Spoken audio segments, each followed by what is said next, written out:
All right, here we go. Ramon Cardenas, what is the deal? How's it What's going? up, brother? How you doing? Good, good. How about yourself, man? Good, good, good. Listen, you got this big fight coming up, Hmm. right?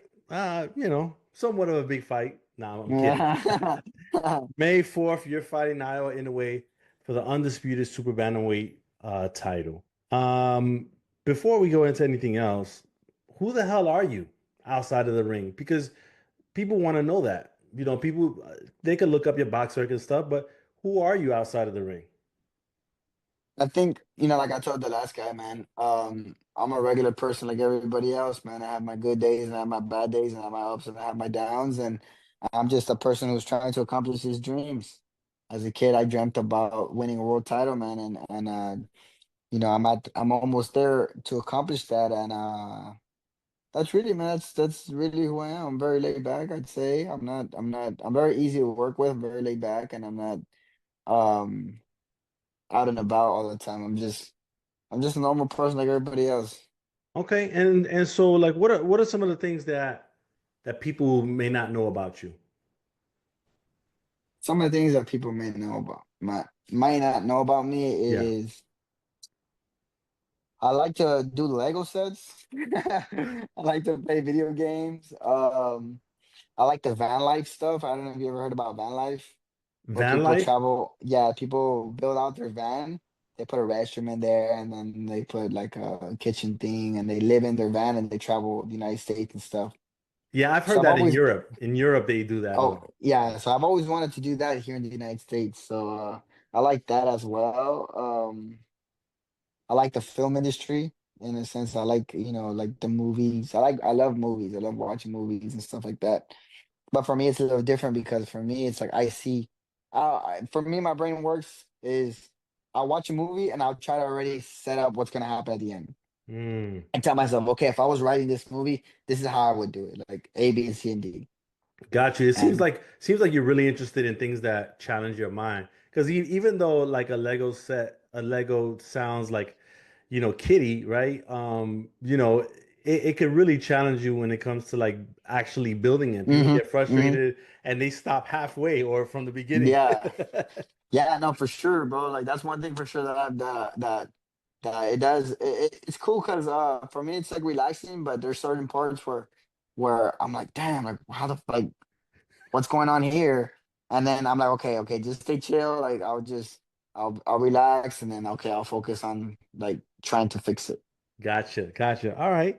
And then I'm interested in knowing like kind of talk us through the whole like the process of getting the Inoue fight. Like how did all that come about for you? Really, man. I mean, all it was a phone call, brother. I was talking to my manager. So he had just called me. My manager had just randomly called me, and we were just talking, and we were just talking about something else. And he was like, out of random, he was like, "Would you like to fight anyway?" And I was like, "Yeah, I told you that that was a fight that I was very interested in and that I wanted." He's like, "Okay, May 4th." And I said, "Wait, wait." I was like, "Are you serious?" He's like, "Yeah." He was like, "Yeah," and I was like, "Oh, damn." I was like, "Yeah, for sure." And then he was like, "Just can't tell me, just don't say nothing." He's like, "Just stay quiet. We're still negotiating, but just stay quiet about it." And I was like, "Okay." So then I ended up calling my friend at the time, my trainer, my other trainer, Ronnie Cantu. I ended up calling him, and I was like, "Hey, dude, I think we're gonna fight anyway." And he was getting a haircut. He was like, "Shut the fuck up." And I was like, "Nah, yeah." He's like, "Bro, are you serious?" I was like, "Yeah."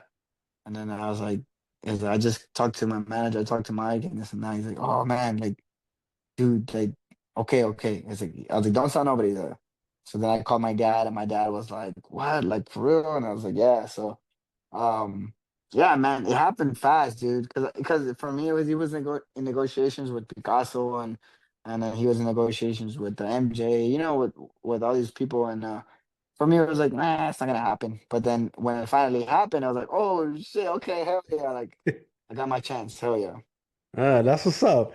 All right. And then so talk to us a little bit about the your camps. Like so where is your camp and who's in charge of getting you together or helping you put together or what's going to be the game plan for fighting Inoue in May? So right now my camp, well, I've been training with Joel. This is our fourth fight together, or with Joel and Ronnie Cantu. Those are the guys that are, and those are the guys that are in charge of it. And then I have my strength and conditioning coach as well, Benjamin Hernandez here in Coachella. Um, I have Tonio has been helping us as well. Tonio Diaz as well has been helping. It's been just a team effort, recently, man, because everyone knows the magnitude of this fight, and it's like anything, man. We all want to bring those titles back to Coachella, and I want to take them back to San Antonio. So that's what we're waiting for in a sense. We all know that this is a team effort, fight, and again, we're just all as a team, we're just working hard, man. Yeah, yeah, and the weather's already getting hot over there in Coachella, I bet. Yeah, bro. Yeah, Yeah. it's terrible. It's terrible. It's terrible. Yeah, you gotta take a shower at night or early in the morning. Yeah, bro. Right now I'm sweating. I'm sweating, and I'm literally just laying here, bro. Like Yeah. it's crazy.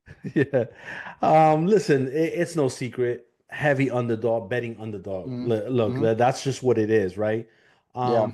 When you hear that, right, or when you see that or read that, what's the first thing that pops in your mind? Um. The first thing that pops into my mind when I see the underdog is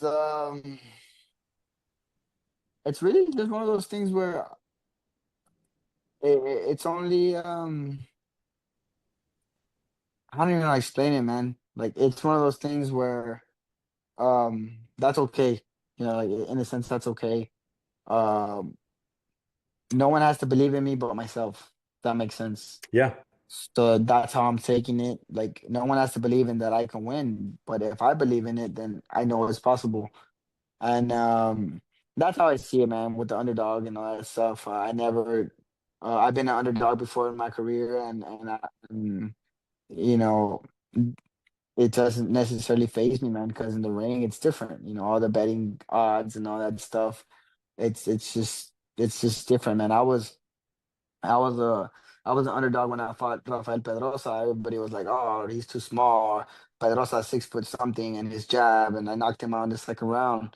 And then I was an underdog when I fought Israel Picasso, and I broke his jaw in the sixth round or fifth round. Like these things, like the underdog role is something that I've never been scared of, man. Because my dad told me when I was a kid, when I first turned pro, man, he's like, you're gonna have to fight some guys eventually that are gonna or might be better than you, or might you're gonna have to fight somebody who's gonna fight back eventually.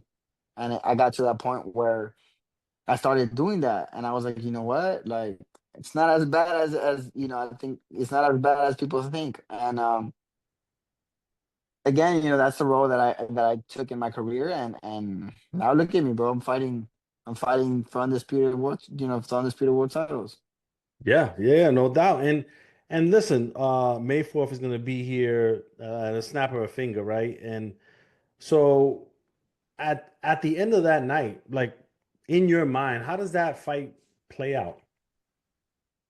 Um, I mean, I think like every athlete, man. I'm never gonna say I'm going in there to lose.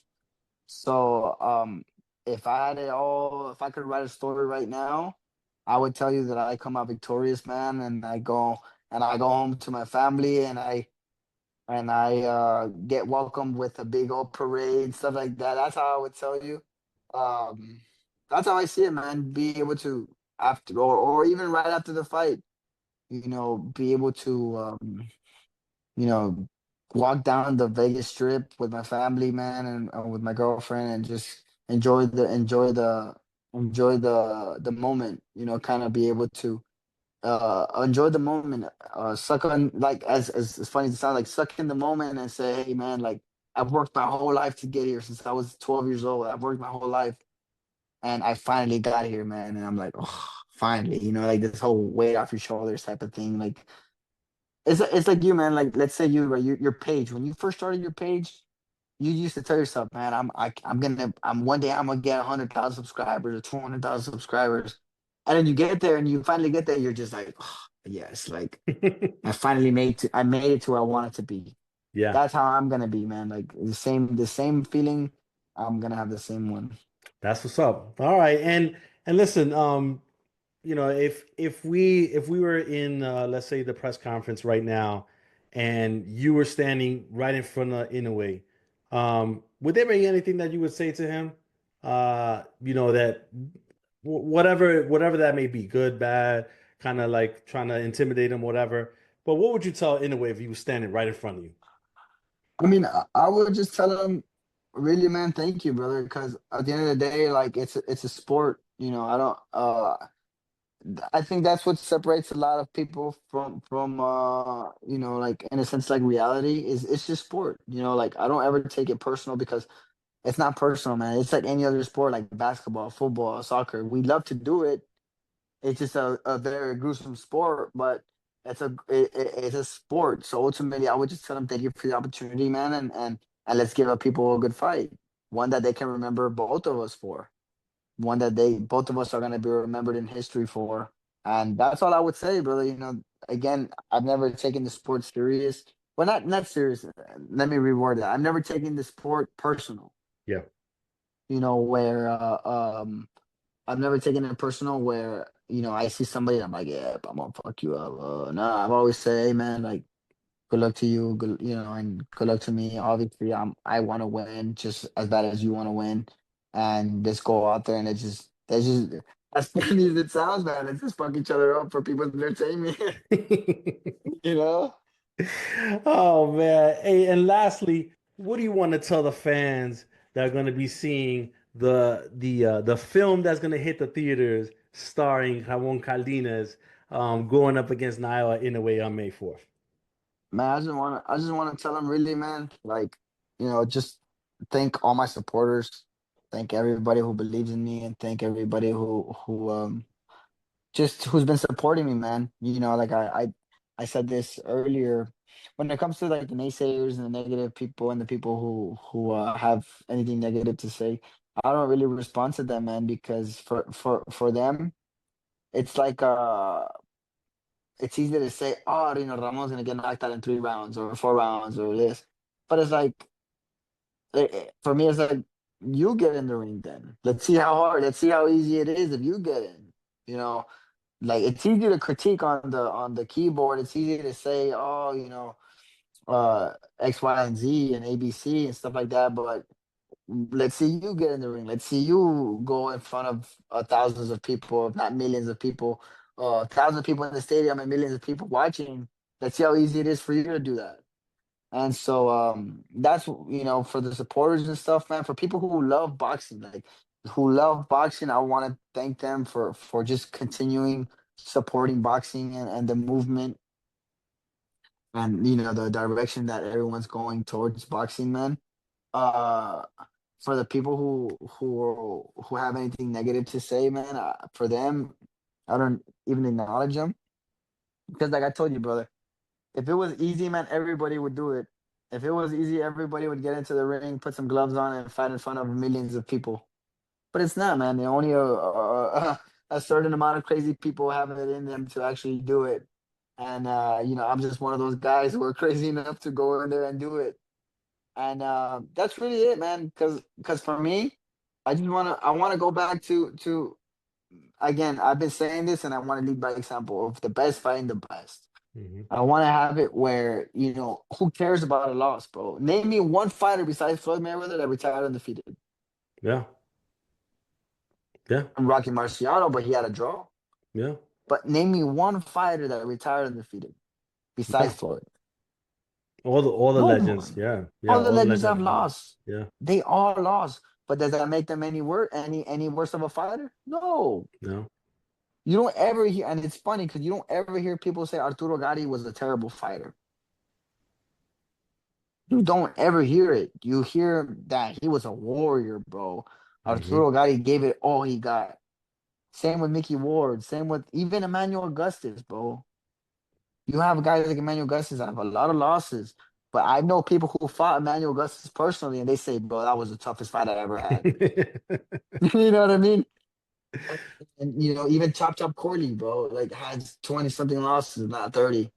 Uh, One of the greatest of all time because he fought everybody and He hurt Floyd Mayweather. He hurt Miguel Cotto. Mm-hmm. Like, and even those guys, Miguel Cotto, bro, has losses. Like Manny Pacquiao has losses. But does that make him any worse of a fighter? Correct. You know what I Correct. mean?